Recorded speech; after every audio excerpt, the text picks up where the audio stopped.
This episode is brought to you by The Exorcist Believer. For over 50 years, one story has terrified millions. Now experience the horror event of the fall with The Exorcist Believer, as Ellen Burstyn reprises her role as Chris McNeil and goes face-to-face with pure evil. Joined by powerhouse newcomers Lydia Jewett and Olivia O'Neill as two possessed teenagers, the only way to rid them of evil is an exorcism you'll have to see to believe. Blumhouse and David Gordon Green invite you to experience The Exorcist Believer, only in theaters October 6th. Just want to remind folks that Rebecca and I will be at Obsessed Fest this year. It's October 20th to 22nd. It's in Dallas, Texas. And speaking of our friend Patrick Hines, he has a new book out. Yes, and it's hilarious. You have your copy. It's called Failure is Not an Option. That's right. So, we know Patrick's life is ridiculous. So he's put together 12 of his most embarrassing and outrageous stories in this book. They're all, true to life. I mean, I didn't go fact check them, but I'm just going to assume they're funny enough. Back in time. Not going back in time. Did you know, Rebecca, I don't know if you got to this part in the book yet, that he and his husband, Steve, they spent 18 months transforming their apartment into a daycare? Yeah. Yes. And then they closed after 1 week. Yes. Because they realized they don't like other people's children. And Patrick was once very excited to spend the weekend with gay icon and Golden Girl living legend B. Arthur. I'd say he's always hinted at what a disaster this was. So now we get to hear the whole story. Also, Patrick spent his whole lifetime wondering if his lesbian mother hooked up with Glenn Close. Yep. Yeah, Fatal Attraction Glenn Close when they were in their 20s. And guess what? He actually got an answer from a slightly tipsy Glenn Close herself at a Christmas party. Right. So you got to read all about it. Failure is Not an Option is out now in hardcover and as an audiobook. You can get it wherever you get your books, and you should get it, but only if you like to laugh. For exclusive podcasts and more, sign up at patreon.com/partnersincrimemedia. I'm Rebecca Lavoie, and this is Crime Writers On.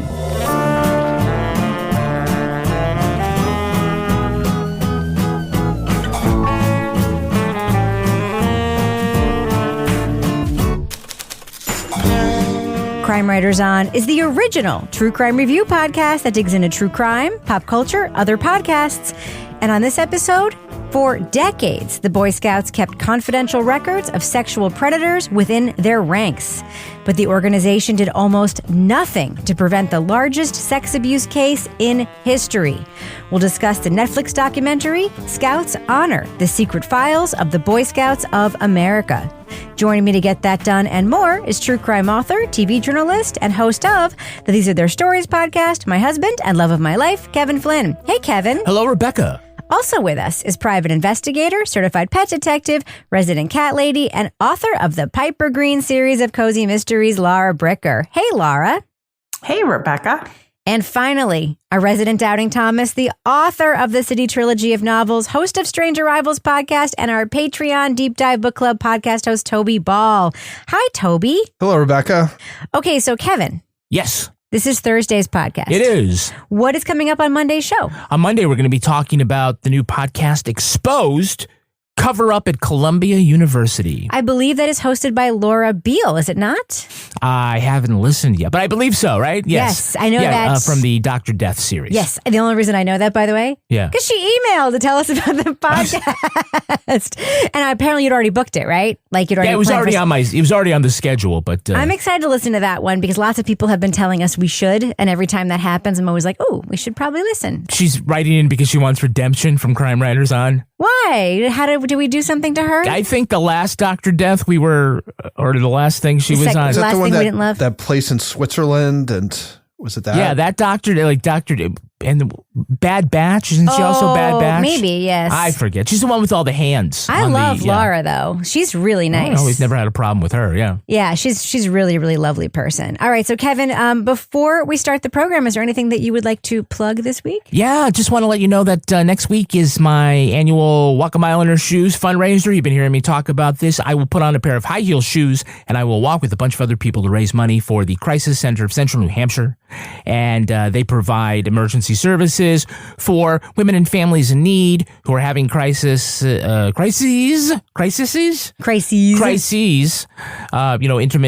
partner violence, things of this nature. And it's a great cause. Folks, if you want to donate and sponsor my walk, which I'll be streaming live on Facebook, you can do so by going to crimewriterson.com. There's a link right there. Throw a little money our way. Last year, I was the #1 fundraiser. Thanks to you. Thanks to you guys. Yes. I just don't want to come in second place again. Not again, but I just don't want to come in second place. I have before. To, yes. You know, you I didn't just like it. Yeah, I just want to impress everybody again there that we have listeners from all around the world who are willing to support us financially, and even if it's a small way. If it's $5, that's fine. Some people are doing up to $100, loving all of it, goes to a great cause. And you get to see me walking in high heel shoes again. Yes. I say there's one other man there that is very competitive that Kevin wants to beat. Yes.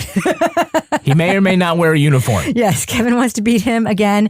He always beats you. Last year you beat him, and you would like to beat him again. That guy has like a set of like kinky boots. Yes. That are just... Yeah, I mean, they're like patent leather and they go up to his thigh and he like moves fantastic in them. Yes. It might be because he has a job that requires physical fitness as one of the requirements. Yeah, for balance. And you agility. Do not. Yeah. Hey, I'm balancing this microphone on my chin. Come on. Yes. I'll say at the Crisis Center, Central New Hampshire, just to expand upon it, it's one of those organizations where if someone needs to leave because they're experiencing domestic partner violence, they provide a place to go. They also provide counseling services. They provide items for families. They do so much work. And if there's an organization like this in your community that you'd like to help out, I encourage you to seek them out and provide whatever help you can. Yeah. Okay, so Kevin, we have a really interesting documentary to talk about. Should we just get down to it? Yeah, why don't you go lead off? All right, let's lead off with that first clip right now. This is a human rights movement we're talking about today, a civil rights movement for children against one of the biggest offenders in the world, the Boy Scouts of America. Though thought of as a leading youth group for skills and character building, the Boy Scouts often attracted adults who preyed on children. For decades, the national headquarters cataloged these incidents in confidential files, but publicly denied there was a problem. They wanted you to project their image of market safety. This image of safety. That's not what you were seeing, though. That's totally not what I'm seeing. It wasn't until a former scout sued that the files were disclosed, revealing leaders knew about but never acted on hundreds and hundreds of cases of abuse. And even today, after a multi-billion-dollar settlement with victims, whistleblowers say the Boy Scouts are failing in their mission to protect its members. I'm not going to sit here and be quiet while I know kids are still at risk of being sexually abused in scouting. The Netflix documentary Scouts Honor, The Secret Files of the Boy Scouts of America, looks into the cover-up behind the largest sex abuse case in history. Survivors, journalists, and insiders recount what happened when the organization that urged young men to be honest and trustworthy ignored its own ideals in favor of self-preservation. Spoiler alert, we are going to be talking about plot points from Scouts Honor, so if you want to remain spoiler-free, go to the estimated time code in our show notes for our thumbs up or thumbs down reviews. Additional note, I am the host of Netflix's You Can't Make This Up podcast, and we covered Scouts Honor. However, that has not affected my review. So, Toby, let's talk about the Boy Scouts. What are they all about in your mind? So, the Boy Scouts, I think more than most organizations, like there's definitely like a picture you have in your mind of the Boy Scout in their uniform and Eagle Scouts and helping old ladies across the street and learning about camping and going on camping trips. Learning to tie a square knot. All this stuff, right? So it's sort of like non-sports stuff for boys. And so that's obviously like a brand and an image that they have fostered for like, I don't even know how long it's been around, but for well over 100 years. It also seems in some ways like a piece of the past, maybe. But I think what this documentary does pretty well is showing that it's not just the image they have of the public, but it's their self-image and the way that they kind of buy into this sort of idealized version of themselves and aren't willing to sort of confront the realities of. It's not like it could only happen with the Boy Scouts, but the Boy Scouts didn't take the necessary steps, I think in large part because of their self-image of being this sort of virtuous place for boys. I mean, it's ubiquitous. Boy Scouts, you say Boy Scouts to people and everybody knows what you're talking about. There's no confusion. You know, it's interesting. I mean, Laura, we'll talk about, there's obviously parallels to the Catholic Church, sex abuse cases. I just kept thinking when I was watching this about parallels to private schools and, prep schools, where, one of the things that gets pointed out here is that Boy Scout troop leaders, anyone can be a troop leader, right? And the Boy Scouts are image, and they have files that they are keeping for some reason. And I keep thinking about the reason that I have a parallel to prep schools is because, private schools, teachers don't have to be certified. They don't have to go through the same sorts of checks or anything. And maybe some schools have those processes, but others don't. And it is, again, all about image. It's all about building character. It's all about you send your kids here and they'll come out as sort of like different kinds of people. And it is very much about you guys get to sleep here and your parents don't. Kind of situation. And Laura, that's what struck me with the Boy Scout thing, is that it is uniquely suited for abuse because the kids are away sleeping at camps and at activities with adults who have not been vetted. And that makes it a unique environment set up for abuse. Yeah. And I will say, I'd like to kind of put this sort of out there that, my son was in Scouts for quite a while, from Cub Scouts up through Boy Scouts. But when he was in Scouts, this had all come out and their protocols were so strict that he could not even ride to a camping trip in a car with a Scout leader that was not his parent, if there were not other children there. It was so strict that... Set by who, though? Because that was your troop. I'll tell you, that's not what it's like in every troop, though. It's a national... they have new guidelines. And I know that my ex-husband, when he was going to be chaperoning, he had to go through all sorts of training. And it was a pain. It was not inconsequential, the amount of training he had to go to even go on a camping trip as a chaperone. So after this... there are a lot of protocols in place and there are a lot of safety measures in place. The way it was explained to me locally was this was coming down from national. These were new protocols that were put in place because of everything that had happened. But yes, I agree with you, Rebecca. Prior to that, it sounds like a nightmare in a way, having people being put in this position where, they are out there with children, unsupervised. Did you get the sense, though, Kevin, that it really is just kind of willy-nilly, depending on where you are, who you are? There isn't a lot of regulation going on. And they had these records and didn't do anything with them. Yeah. Well, to Laura's point here, Michael Johnson, who was the guy that was hired to sort of run the safety, says that, there's lip service to this, but they're not really doing the things that they're supposed to be doing. They're not even going to do a background check. Yeah. I needed that to be an umpire, and I'm not anywhere near a kid, right? Well, I guess I'm near the catcher, but that's just, You're never alone with a kid. No, God, no. You're in front of teams, coaches, parents. The parents behave way worse than you ever do. Yeah. They do. But the idea, I'm still stuck on the idea, just basically, of why the Scouts were compiling these records if to not act on them. Because if their idea is we're going to have these files so that we can make the place safer, they never acted on that. But if they're going to be well, we want to cover this up, why are you taking these notes and creating an alphabetized system showing all the ways that you're failing? I just didn't get why, The Catholic Church did the same freaking thing. I don't know if you ever worked at a grocery store or a place where they're by the register, they would put up a little thing don't accept checks, anymore from these people. And I wonder if it started, they thought, well, we're going to keep a list of the 30 people who, are bad scoutmasters, and we'll let them know, we'll let people know. And then it just snowballed and there was too many to do anything about. I have no idea.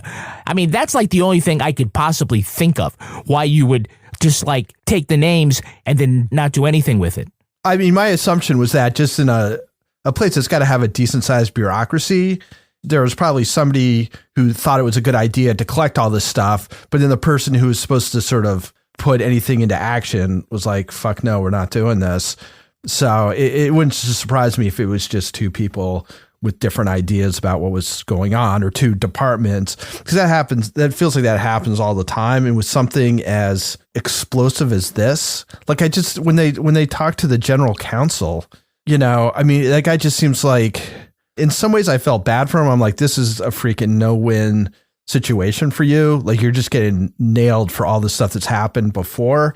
But his response is exactly the kind of response of a guy who's not going to act on a, file cabinet full of sex abuse cases. I mean, it is just sort of, this institutional, you can't tar us all. This is before my time, wasn't responsible. I mean, it was all this sort of not owning up to things and trying to move forward without taking too much heat.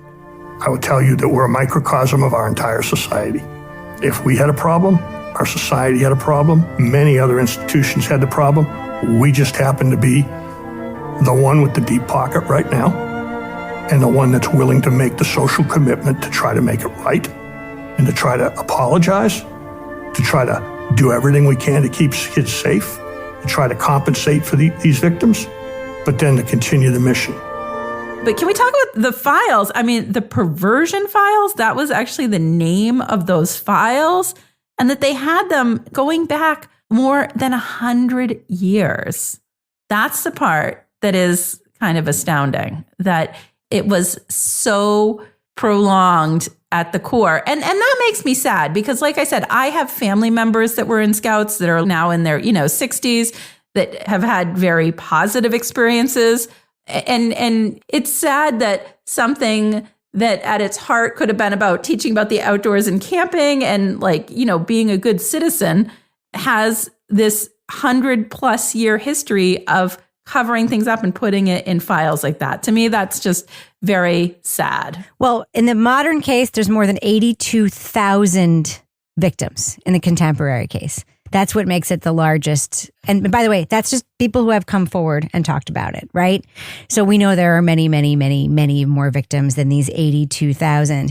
So ultimately, the Boy Scouts hire this guy, Michael Johnson, as their youth protection, youth safety officer.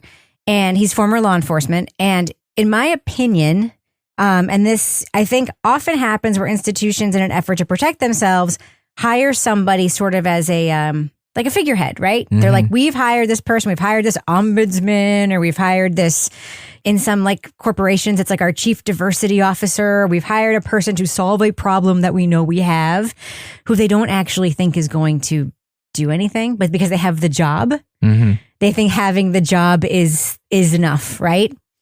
They didn't get what they paid for in Michael Johnson, right, Toby?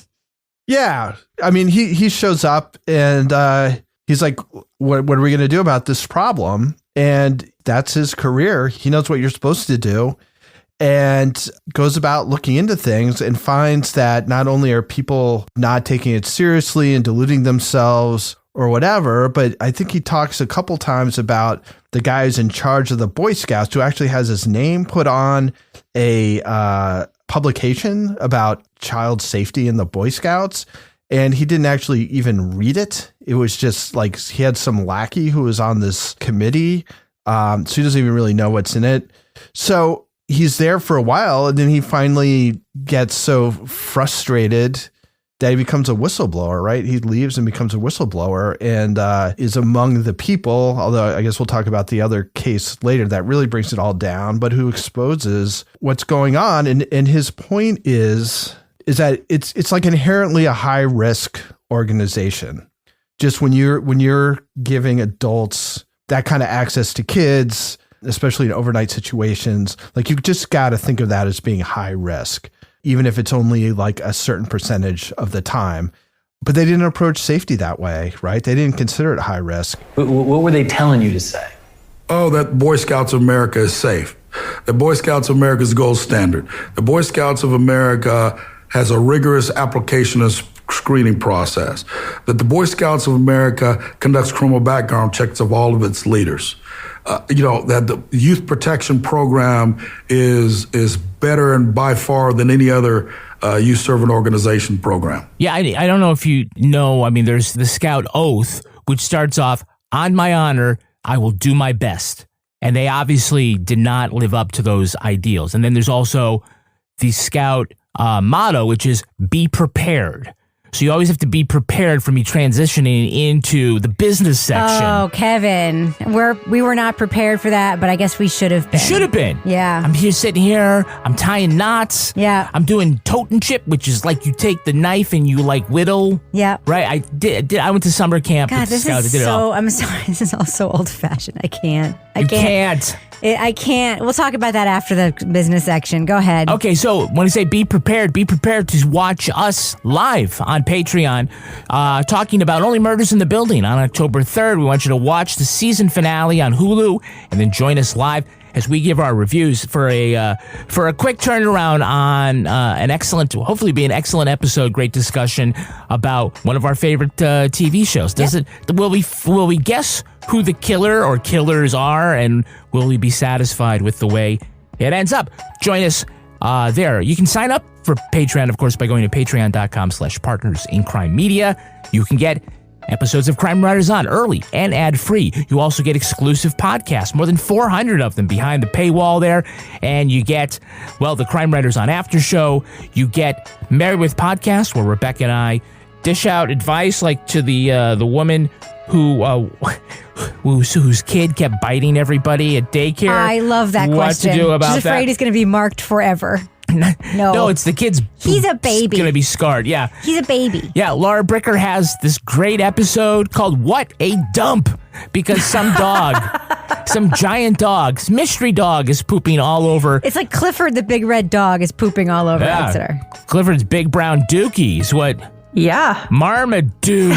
Yeah.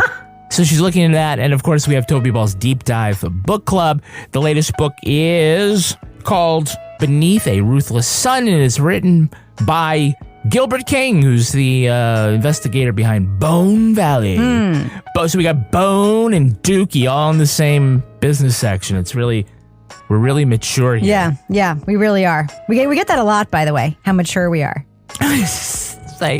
Yeah, I know you are, but what am I? Yeah. I also want to let you know that if you're looking for other things to listen to, we have These Are Their Stories, the Law and Order podcast. This week, we're talking about a classic episode of SVU. This is the one. Of course, this is the one where we see Olivia come out of Brian Cassidy's bedroom. And like, oh, apparently they've been wearing fucking. His shirt. They've been fucking. Yes. Yeah. She needed that D. Needed the D. Yeah. Absolutely. And this is a case where apparently, like, both Amaro and Cassidy, while they're undercover, they're going under the covers with the women while they're undercover. Yes. Have a listen. You're accused of raping a sex slave? So you dragged me through the mud? It was my lawyer's call. I didn't rape anybody. Did you? Not even close. Cynthia and I, that was a relationship. Yeah, like me and Carissa, Mr. Holier Than Now. Did Carissa know you were undercover? Did Cynthia? And so, Kevin, before we end the business section, do we have any Patreon patron saints of the week this week? Our Patreon patron saints are Michaela Mayucci and Hillary Cashmer. Bless you.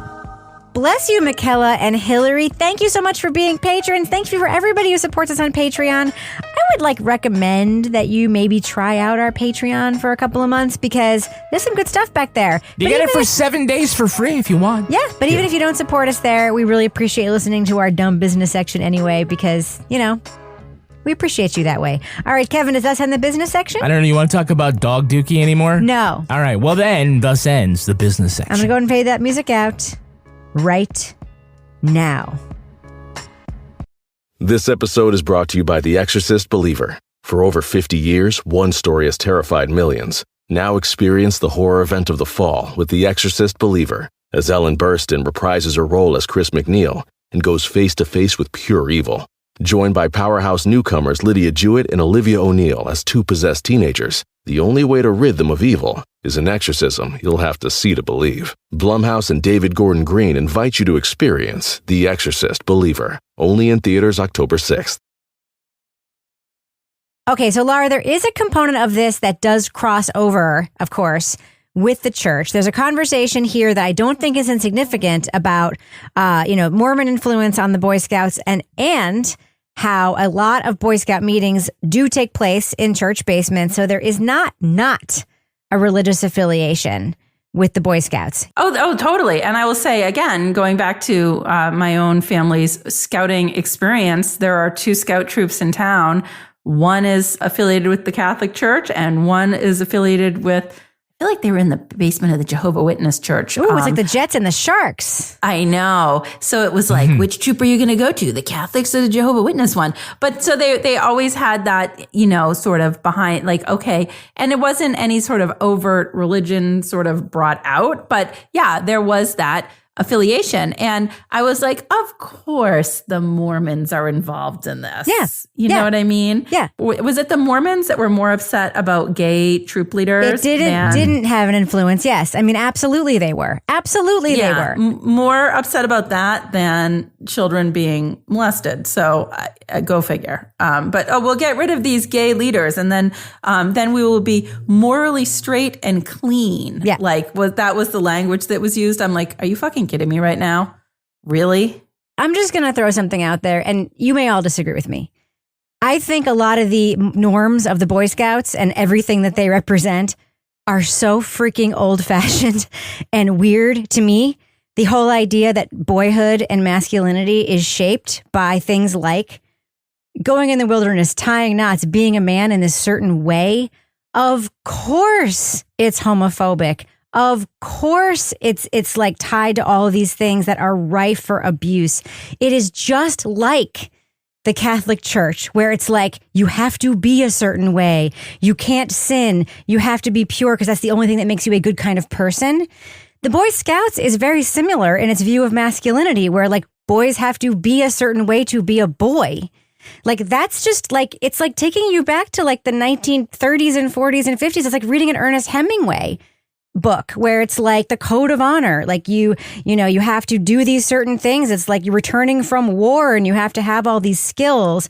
It just to me feels, very, very stuck in a time and place and a mindset that is very, very rife for possibilities of like the kind of judgment that of course would be the same kind of place that would be like a hunting ground for predators. That's what it's always like. It's always like the places that say they're the purest and the best and the most old fashioned where the most predation happens. Like we hear about it over and over and over again. And it's like, how do we not think that this is going to happen here? I don't know. That's my take on it. Yeah. And then every once in a while in this, I mean, I agree. And part of, as a parent, I was like, oh, great. My kid doesn't have to be on cell phones for the whole weekend. Yes. Like that was like, I was so ecstatic. But, within the people that are turning a blind eye, the perversion files and all this stuff, every once in a while, there's somebody that's doing the right thing. Like, we have the doctor that gets a disclosure in New Orleans, reports it to, I want to know, is this Harry Connick's father? It Harry is. Connick? It is. Yeah. The DA? Yes. Yeah, and that's he him. Yep. does something. So I'm like, okay, so every once in a while you hear somebody, trying to bring some accountability to the situation. So when he hears about that the Boy Scouts are running a pedophile ring in New Orleans, he decides he's going to do something. I mean, it's just so... Had to be a whole ring. Yeah, Couldn't it's just ignore so that. extreme. Yeah. I think, though, if you say, well, it was the church's influence that they conflated homosexuality with pedophilia, I think it lets the organization off a little too easy, because I think it was probably something inside. It's both. Laura, you actually quoted part again of the Scout Oath, where you say, I'll keep myself physically strong, mentally awake, and morally straight. And so whatever that means, that's code for no gays, and the gays are bad, and that this is at a time where being gay was illegal, and you certainly wouldn't want any homosexuals to be teachers, and that's just so old fashioned and out of date. We know that's absolutely incorrect. What are the two things before that? Physically strong. Physically strong. What physically mentally strong? awake. What the actual fuck? Like, what is that? That's like saying only sporty kids are good kids. That's fucking terrible. Yeah, but it just the implication that being morally straight means that if you're gay you can't. You're immoral. Yeah. And I will say, I can certainly see today's Supreme Court saying this, but I was really surprised that yesterday's Supreme Court gave a private organization like the Scouts the ability to ignore the civil rights of gay people, just like they would for a church. Like a church says, I want a religious exemption. They gave this private group essentially what is a religious exemption or a moral exemption, and allow them to violate the civil rights of gay Scouts and gay Scout leaders. Is just man, Well, you should be paying $2 billion But to Kevin, people. Yeah. how surprised were you to hear about the guy who wrote the policy on care for the Boy Scouts organization? Oh, back in the day, Douglas Smith? Yeah. Yeah, he was convicted of child pornography. Yeah. And, this is really, I think it says really more about public perception and attitudes about these issues than it does about the Boy Scouts themselves, that the guy that, wrote the safety manual had child pornography. It's because it's a giant red flag. Like if an archbishop being a sexual predator, you go, oh man, that church, blah, blah, blah. The idea that systemic abuse in the Scouts didn't resonate with the public after that incident, I think is really puzzling. I mean, I think it just goes to show, like, it's just him. It couldn't be all the Boy Scouts because they're all American and pure, and we all got merit badges when we were in it. I found that surprising. I have a question, and Toby, this is something that it wasn't addressed in the documentary, and it's not a failing of the documentary, but I'm curious about it. So the Catholic Church owns a tremendous amount of property and also has a lot of religious influence and historic influence. The Mormon Church, we know, is one of the largest property owners in the United States of America, and they have a lot of cultural influence. I'm talking about, organizations that, we've looked at before on the podcast, other documentaries about them where abuse has happened. Scientology, same thing. Obviously, they're much smaller than they pretend they are, but they have a lot of money. MLMs would be another one. There's a business motivation there. But the Boy Scouts are a very decentralized organization, right? They probably have a headquarters.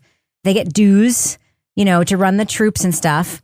What is the incentive for self-protection, you think? Because it's they're just a brand, It's not like they have a church in every town in America, like a building. You know what I mean? That's the thing that's confusing to me, because it would seem to me like they'd be very incentivized to keep their brand right. Yeah, I guess it cuts two ways. One of which is it's got to just be super, super difficult to have a sense of what's going on in all these places, because it's so decentralized and there's so many troops. But I think, the second thing again is I think there's just a tremendous amount of denialism going on in the leadership, for years and years and years. They must have known. Were they not shown the perversion files? The guy who's supposed to be running the perversion files wasn't shown the perversion files, so probably not. Yeah, so maybe not, but I think the fact that it's so decentralized can allow headquarters to say, oh, that's messed up, but it doesn't, it's just this town here, or it's this town there, or whatever. We have a certain amount of responsibility, but for the most part, we're giving handbooks and outfits and a curriculum, more or less, to these places, and then they've got to kind of do it themselves. So I think they can kind of convince themselves that it's not the larger model, that it's these individual things that are happening, and not be introspective enough to say, if it's happening frequently, maybe there's something wrong with what we're doing that's allowing this to happen, especially for a thing like the Boy Scouts, which is basically just selling an image that any chink in that they could see as sort of an existential threat to their organization. So I think it's one of those, we can't give an inch on this, rather than we have this problem, let's address it in sort of a thoughtful, comprehensive way and move forward. I mean, I think, and it may be true, they think that that's the kind of thing that tarnishes their image enough that they're no longer viable, or at least in the way they are now. So, Kevin, there were some pretty startling cases and startling victims that we heard from in this documentary. Yeah, there were, and they were all sorts of ages, because this goes back decades and decades. So you have a couple people in their 50s, and I think the youngest one that they spoke to is Tim Crummins, and I thought that his story was just particularly heart-wrenching.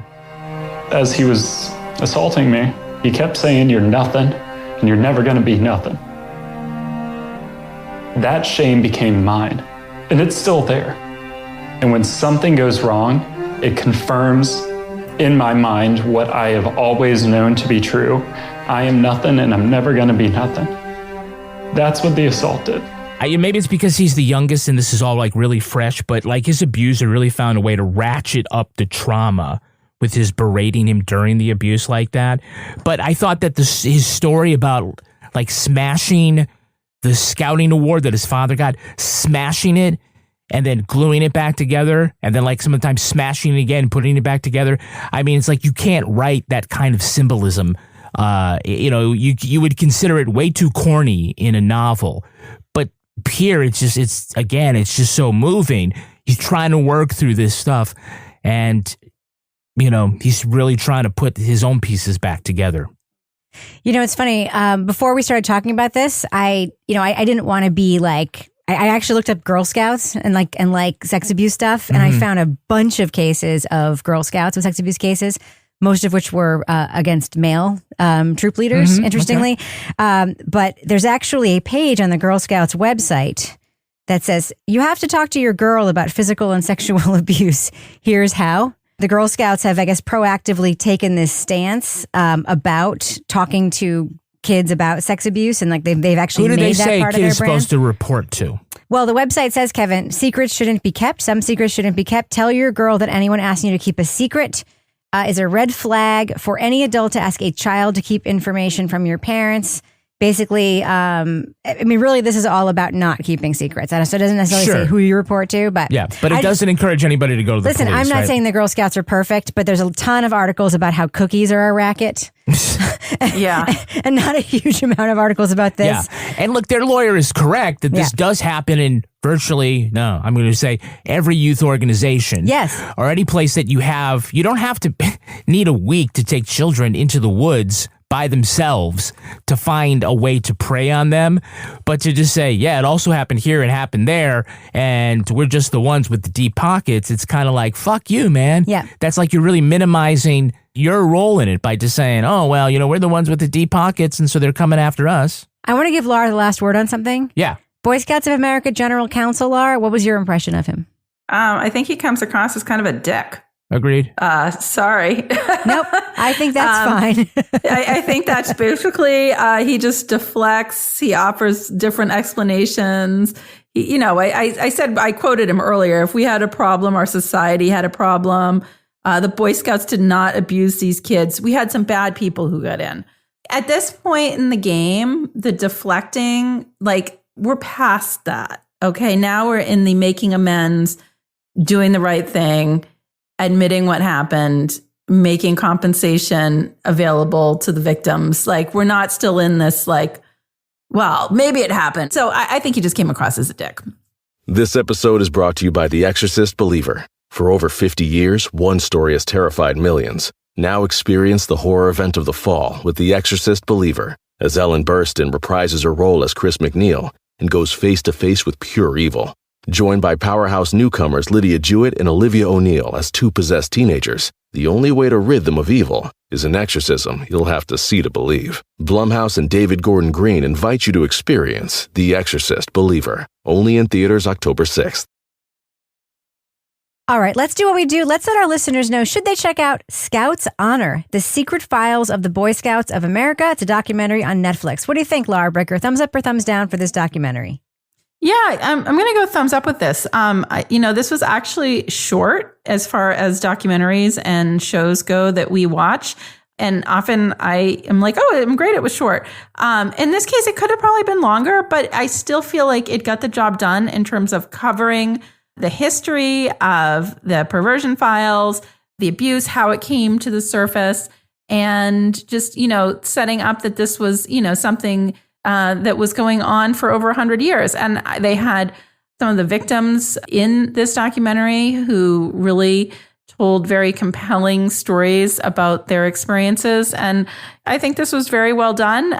It does, like I said, make me sad. My son was a scout and he had a great scouting experience. And it's sad to know that this institution is so flawed that other people did not have that experience, and that it's really, really unfortunate what happened, and really heartbreaking to so many boys that we hear about in this documentary. Toby Ball, what do you think? Thumbs up or thumbs down for Scouts Honor? Yeah, I'm a thumbs up. I think it's an important topic. I think they do a very sort of good systematic job of exposing it, talking about the history and giving some, in addition to sort of like institutional history, also giving some case histories and focusing on, a small handful of people and their different roles. I think they could have dove in a little bit more about, sort of the culture and what the Boy Scouts really represent in this day and age, if they represent anything and sort of why. They do talk about this sort of backlash against the people who are trying to expose things and maybe jumped into that a little bit more. But, as for what they do have, I thought it was very good. So a good thumbs up. Kevin Flynn.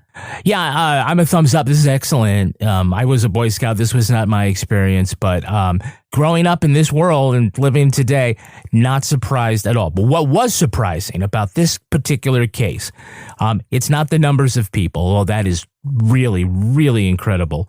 It's the fact, as you say in the title here, that the Scouts kept files on all of the people it could find out who were predators and instances of crimes being committed, and they just kept them and didn't do anything with them. And especially for an organization that sort of touts itself as, doing a good turn daily and doing things that are right and morally good, they completely failed in this case. And so I thought it was great. They had some really powerful interviews with survivors. They gave the Scouts a chance to tell their side of it. They took the opportunity. I don't know how well they afforded themselves, but you can certainly see that this is a topic that is worth exploring because, the Boy Scouts, in a way, financially may get away with this in the sense that they just declare bankruptcy. There's nothing left for the survivors. They become creditors and not survivors. So in any event, this was an eye-opening documentary. Thumbs up. Yeah, thumbs up for me, too. I'll talk less about the documentary than about the Boy Scouts. 82,000 victims are the victims that have come forward in this lawsuit, right? This story, though, it's not over for these people, but it's over in the public eye.